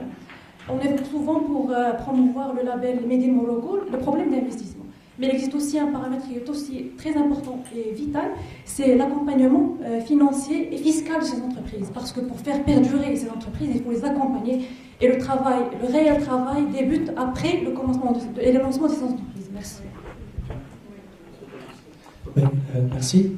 Monsieur le ministre, merci pour votre brillant exposé qui démontre si besoin est que le commerce extérieur, en particulier donc les exportations, sont désormais constituent désormais donc un fer de lance pour le développement du pays et l'instauration d'une souveraineté industrielle. Cependant, les exportations contribuent donc amplement à la résilience de notre économie. Cependant, l'essor des exportations ne peut pas résoudre tous les défis. La discipline économique, d'ailleurs, ne permet pas de tout faire. Il y a donc, et ça a été cité tout à l'heure, beaucoup de contre-performances, beaucoup de défis à relever par ailleurs. Et bien heureusement, ce matin, à travers les interventions que l'on a essentiellement celle de notre secrétaire général, a montré qu'il y a une volonté pour justement aller de l'avant et parachever les chantiers déjà ouverts et les réformes structurelles entamées. Donc je disais qu'on ne peut pas tout faire. Donc est-ce qu'il y a une priorisation dans ces programmes? Pour ma part, je pense que renforcer le rôle des régions en tant que pôle industriel et économique me semble plus important. Enfin, le code du travail aussi est important, la couverture sociale, tout est important, mais bon, ceci étant, pour l'essentiel, donc l'objectif consisterait à faire attention à respecter le culte des équilibres et instaurer une conciliation entre l'équité fiscale, l'équité sociale et l'efficacité économique. J'ai une petite question subsidiaire, puisque le commerce intérieur, personne n'en a parlé, donc je pose la question de savoir si, à l'occasion de la flambée récente de l'inflation et la hausse des prix, et son impact sur le pouvoir d'achat, plusieurs médias ont attribué parmi les causes donc, de ce phénomène des distorsions au niveau des circuits du commerce, marché de gros, le nombre des intermédiaires, etc. Ce que les réformes que vous envisagez visent à corriger donc ces quelques défaillances. Merci, Monsieur le Ministre. Merci beaucoup pour vos idées et vos interpellations. Il y a un monsieur ici juste avant vous, et puis on prendra la dernière, et Monsieur le Ministre pour la clôture, et on ira déjeuner. Merci. Merci, Monsieur le Ministre, pour votre intervention. J'ai une question, une grande question qui m'intrigue, et je vais partager avec l'assistance. C'est que donc on sait bien que le Maroc affiche deux ambitions depuis des décennies. La première, c'est l'émergence économique, et la deuxième, c'est la lutte contre la pauvreté. Et on sait tous que l'émergence économique s'inscrit dans les défis. Est-ce que l'État marocain et le gouvernement marocain, aujourd'hui, a un modèle de développement économique et social inclusif qui peut combiner et répondre à ces deux ambitions? Je vous remercie. بسم الله الرحمن الرحيم. خليل شهب رئيس جماعة 3 الفترات حزب استقلال. أنا كنعيش في النواحي ديال الدار البيضاء، وحنا اللي كنحسوا كنت في الجهة ديال الشاوية ورديغا، ودابا الجهة ديال الدار البيضاء السطات، وكنحسوا اشنو اللي غادي تقل باش كنحسوا بالتغيير في المغرب. الحمد لله دابا راه 3 المرات كاين تغيير، ولكن كاين خاص تأطير. راه التأطير اللي ناقصنا راه ما جبدتوش قبيله. وراه هاد المنطقه ديال الدار البيضاء السطات راه الجاليه المغربيه بالخارج، راه واحد الجاليه لعبه دور كبير في المنطقه ديال برشيد السطات بن احمد النواحي الجديده، راه هما اللي خاصهم تأطير أكترية منهم لوريونطاسيون ديالهم كيجيبوا الفلوس ديالهم ما كيعرفوش فين يمشيو يديروا كيمشيو للإسمنت يلا كيمشيو يبني لا غير ولا يمشي انفيستي فلوسو في العربيات عند ولا جا الجفاف كيمشي له كل شيء. دابا لوريونطاسيون كما قلتو قبيله هذوك الناس يتجمعوا ونديروا لهم بحال الجمعيه اللي قلتي ديال تازناق ديال الزربيه ولا اسمه خاص الجاليه تاطر. الجاليه تاطر فلوس كثيره كتدخل المنطقه ولين ما كتمشي هباء منثورا كتمشي للاسمنت كتمشي للامور اللي ما كتخدمش لصالح البلاد. راه كاين جاليه قويه. انا فين ناجح في الجامعه عندي جا لاجودان قال لي راه 100 واحد في الدائره ديالي مشات لايطاليا 100 جاو دي كونطرا مشاو 100 اذا ما غاديش يبقاو دي جون. هيا خاصنا نأطروا هاد الناس باش على كما تقولوا قبيله لا تركي راه المانيا اللي قعدتها الجاليه اللي مشات لالمانيا هي اللي قعدت تركيا وهي دابا كتكتسح في العالم. اذا خاص الجاليه نأطروها باش يجيبوا لو سافوار فير من المانيا يجيبوا من هولندا يجيبوا لنا هنا باش نكتسحوا حتى حنا افريقيا. على سبيل المثال احنا فرحانين بهذاك الشيء ديال الاطلسي هذاك الشيء اللي غادي يخدم نكتسحوا العالم ان شاء الله. وكما قلتي انت لانه راه المغاربه راه اذكياء. المغربي في الباديه كتصيب يتكي والحمد لله على كنشوفوا التصويره ديال هذاك الاخ اللي من الراشديه اللي اختار السياره بالهيدروجين فوزي الناجح راه مفخره للمغرب والحمد لله. الله يعاونك. شكرا. Merci.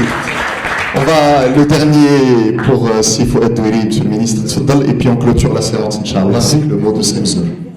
Merci. Bon, d'abord, je tiens à dire qu'on fait confiance à nos 4 ministres, qui sont tous les 4 sur le terrain, on les voit travailler, et je pense qu'il faut quand même le souligner. Ils inscrivent la confiance. Ça nous fait, c'est une fierté également pour nous, et je pense un exemple pour tous les membres du gouvernement. Dans cette question de confiance, je voulais quand même dire qu'il est la partie soft est également importante. C'est-à-dire, on l'a vu, il y a des actions de moralisation de la vie publique en cours. C'est bien. C'est pas, je pense que c'est aussi de nature à donner confiance. Il faut qu'elle soit continue, que la force des institutions et de l'État s'exprime en permanence pour qu'il y ait l'adhésion, qu'il y ait la confiance. Donc ça, c'est quelque chose à ne pas oublier. Et il y a des actions comme sur lesquelles il faut être attentif parce que l'accélération, on parle d'accélération de l'émergence économique, vous voulez juste vous citer un exemple où on peut agir pour accélérer et faciliter. Par exemple, aujourd'hui, le tribunal de commerce, on a beaucoup de problèmes. Les entreprises n'arrivent pas à réaliser leur procédure, ça met beaucoup de temps.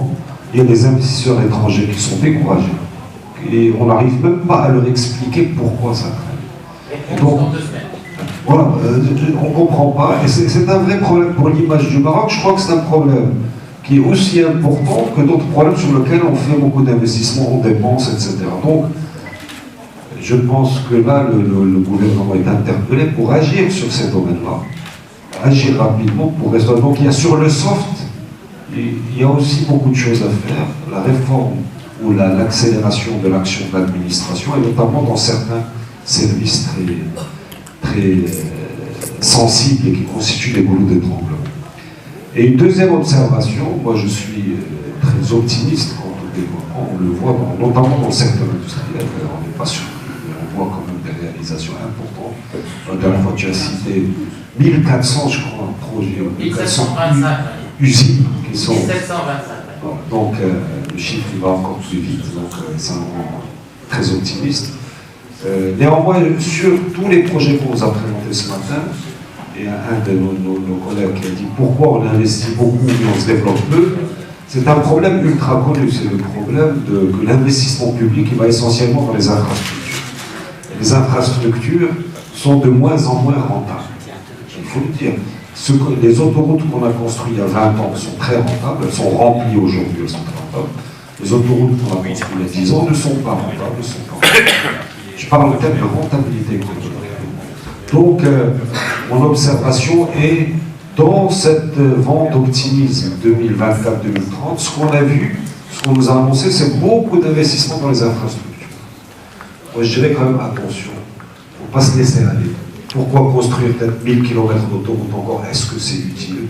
Pourquoi construire il y a des choses sur lesquelles il faut mettre la pédale douce. Par contre, investir dans des zones industrielles, investir dans des unités de production, dans l'eau, dans des unités de production d'énergie, dans la charte d'investissement, c'est-à-dire aider les entreprises, ça, pour ma part, je n'ai pas de réticence là-dessus. Donc merci beaucoup, bon courage, et merci à vous.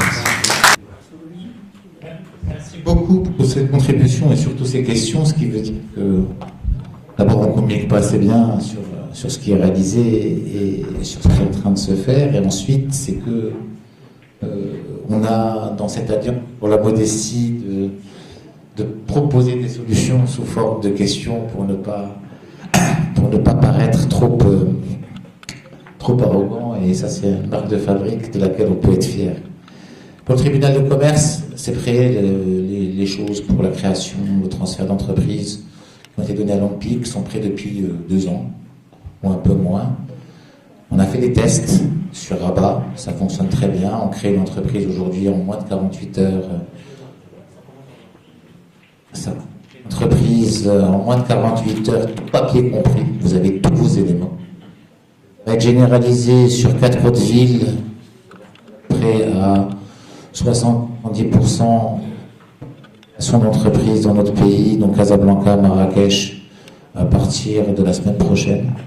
Et puis ça passera à formaliser sous forme de décret dans les 2-3 semaines qui viennent pour pouvoir le généraliser au niveau de tout le Maroc. Donc j'espère que ça répondra un petit peu à ces problématiques, mais c'est pris et c'est pris en charge depuis un moment.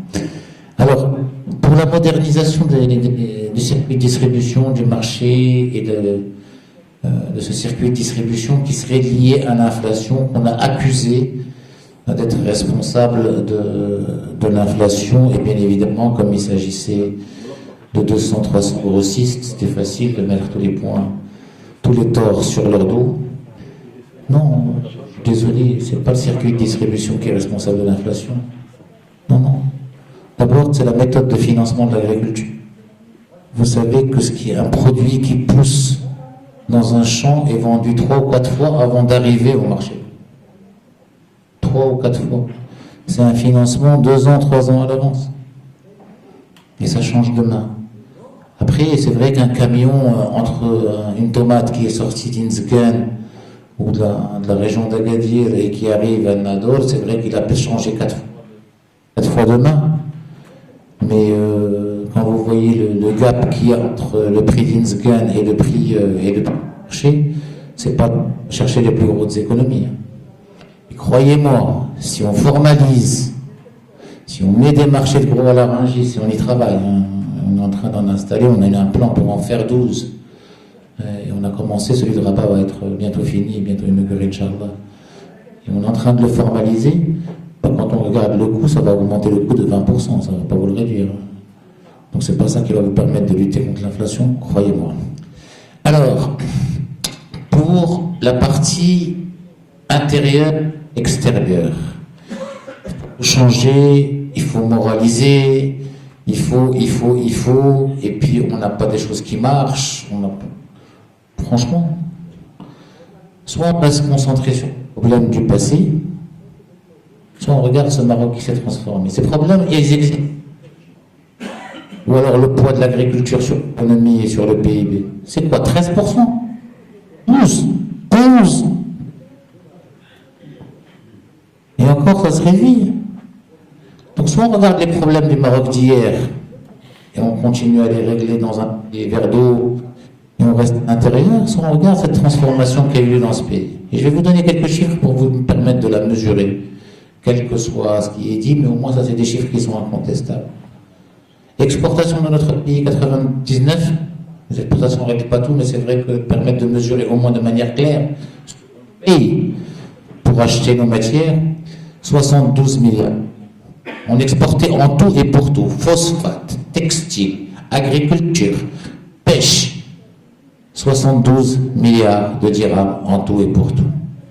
Exportation de biens, 2022, ديال المغرب 420 milliards de dirhams, fois 6. Si on ne valorise pas grand-chose dans notre pays, eh bien 87,4% de ces exportations étaient des produits manufacturés. 2023, c'est plus de 88%. 88% de la valeur de nos exportations de biens sont des produits manufacturés, transformés, industriellement. Alors on nous dit l'agriculture, on ne transforme pas assez. Bah, écoutez, en valeur, on exporte autant de produits agricoles transformés que de produits non transformés. Mais bon, les gens ont besoin de produits frais. Il faut bien qu'ils prennent des fruits. Ils ne vont pas tous consommer des jus. Ils prennent des poissons frais, ils ne vont pas tous consommer des sardines en boîte. Donc voilà, il y a eu une transformation. Notre pays s'est transformé. Son économie s'est transformée. Les Marocains se sont transformés. Alors soit on reste en train de se battre à essayer de se partager le gâteau dans un petit biscuit d'une marque qu'on connaît et on essaie de partager et de régler les problèmes à l'intérieur, soit on regarde l'énorme gâteau qui est en train de prendre place et il est monstrueux. Et franchement, personne ne nous attend. تا واحد ما كيتسناش حتى شي واحد باش تركب في التران مرحبا بغيتي تخليه يمشي مرحبا. شكون اللي دار فينا الثقه؟ راه ماشي حنا درنا في راسنا الثقه، سيدنا دار في المغرب الثقه. مشينا قنعنا، البلاد مشى قنع مستثمرين اجانب هم وصلوا من هذا المستوى. ودرنا كلشي الترتيب الاول، هرسنا كلشي، خدينا موديل جديد. حنا البلاد اولا وقبل كل شيء داك الصناعه كلها اللي كانت خديناها في خطر، حيت قلنا لا بغينا ندخلوا لشي صناعي جديد خاصنا نديروا بقيه التبادل الحر باش تجيبوا مستثمرين ديال العولمه اللي كيعرفوا يتنافسوا في العولمه وبحجم كبير. ملي كتدير اتفاقيه التبادل الحر هي باش شي واحد يحل لك الاسواق ديالو، ما يمكنلكش تقول له حل لي السوق ديال الناس ديالي. وهذا اللي جعل باش نضاعفوا الصادرات ديال الناس حتى المرات. وعاد الناس استثمارات في البنيه التحتيه وما كانش قديناش يكون عندنا هذه التنافسيه مليون ديال الكفاءات اللي كتشتغل في الصناعه، وان شاء الله غنزيدوا نضاعفوا هذا الرقم وغنخلقوا طبقه متوسطه حقيقيه في البلاد بفضل الصناعه. كون ما كاينش هذا الشيء، استثمار في البنيه التحتيه، افتتاح ديال الاسواق، افتتاح ديال السوق الداخلي، كناش قدرنا نواجهوا هذه العولمه هذا القطب الصناعي ونخلقوا هذه التنافسيه. ما كانش يمكن. دونك يمكننا نقولوا نسدوا الحدود، ولكن اللي ضرات الناس. الا سديتي الحدود ديالك راه غيسدوا الحدود ديالهم. ديك الساعه ما بقات لا صناعه لا قيمه مضافه لا والو.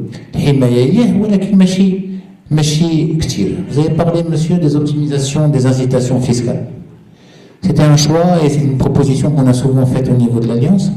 Maintenant, l'État marocain a choisi d'agir différemment, d'éliminer le plus possible les incitations fiscales et de travailler le plus possible avec un soutien direct, comme pour la recherche et développement, un soutien, comme pour l'immobilier, on a enlevé l'incitation, on a remis un soutien. Pourquoi? Parce que une dépense est plus visible qu'une exonération. Et c'est pour permettre de mieux piloter et d'avoir plus de visibilité sur les actions et mieux les évaluer par rapport à leur rendement, et que ce ne soit pas des niches qu'on laisse partir. On avait des niches fiscales de 30 milliards de dirhams.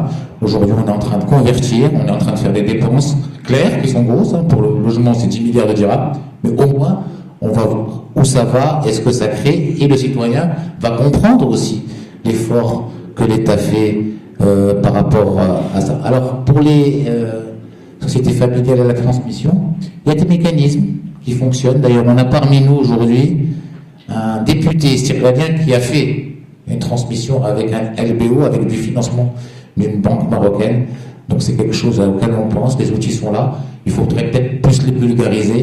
Malheureusement, les sociétés familiales ne communiquent pas beaucoup sur leur façon de gérer la transmission. C'est déjà un tabou dans la société de dire au père, je vais te racheter la boîte. En général, je te prépare pour la reprendre. La racheter, mais c'est quelque chose sur lequel il faut travailler, qui a une dimension plus culturelle qu'économique, mais les outils économiques sont bien là pour assurer cette transmission. Digital, Vous savez qu'une de nos grosses craintes n'avait qu'un. Notre infrastructure digitale a été utilisée 5 fois plus que la normale, entre 3 et 5 fois. Elle a tenu, elle a fonctionné, elle a répondu présent. Bien sûr, il faut des data centers, et c'est des construits sur lesquels nous courons aussi avec des câbles, etc.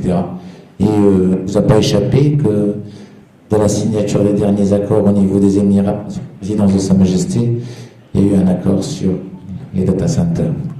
L'analphabétisme, j'en parlerai pas, les moyens humains à conclure pour vous les DG. Je vous le dis, mon père, qui est la 18e boîte marocaine en termes de chiffre d'affaires à 28 ans. En tant que directeur général de cette boîte. Pourquoi? Parce qu'on faisait confiance à nos jeunes. Nos parents, grands-parents, ils ont tous pris des responsabilités entre 20 et 30 ans. Tous. Et de grandes responsabilités. On en a aujourd'hui 4-5 fois plus de jeunes. En plus, dans les 4-5 fois plus de jeunes, on a des jeunes, une part de jeunes bien formés qui est largement supérieure à ce qu'on avait avant. Alors si avec ça on n'a pas d'exemple pour affronter l'avenir et des femmes pour affronter l'avenir, c'est que nous, on se trompe sur le jugement de ces hommes et ces femmes. On les a, il faut juste leur faire confiance.